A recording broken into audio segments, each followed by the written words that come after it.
Good morning mga kabet-tugtik. Meron tayong tanggap keyboard sa video okay. Sira na mga pindutan kasi nakita nila na yung linag natin na kinonvert naka cellphone charger na hindi na malolobat at saka wala nang kakalawangin kasi naka na siya, permanente na. Ito papalitan na po natin itong isang buong unit ng mga push button switch lahat yan. Tapos dinala na lang din nila pati yung mismong player, baka may problema. Ito naman walang problema. Bali ito lang talagang gagawin natin yung palit lahat ng mga pindutan. Mas maganda kasi guys pagka naka-adapter na wala nang lobat-lobat, di kagaya nito, ayan nasira hindi na napalitan, tinalawang lang ngayon, hindi nagagana yung mga Katulad ito kasi tabing dagat may-ari nito. Kaya sa gusto magpagawa ng ganito, dalhin niyo na lang ito, inaalisin niyo lang ito, tsaka ito. Ito lang ang importante itong dalawa na to. Panoorin niyo na lang po hanggang dulo.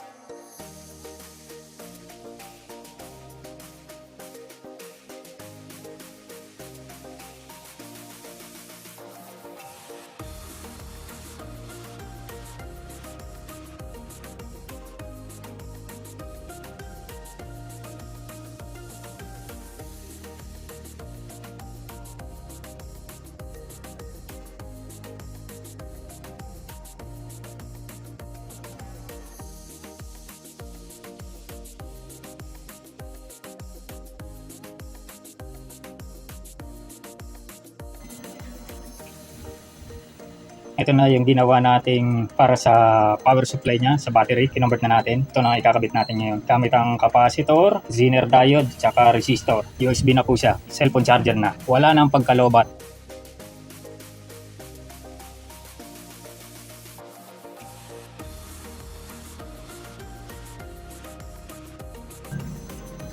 Ito na po, testingin na po natin yung ginawa natin. Nalitan na lahat ng push button switch at saka kinonvert na sa adapter para wala nang lobat.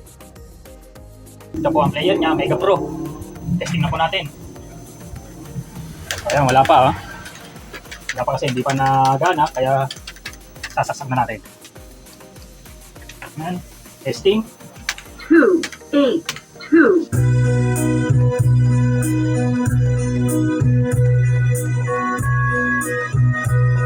Okay na po.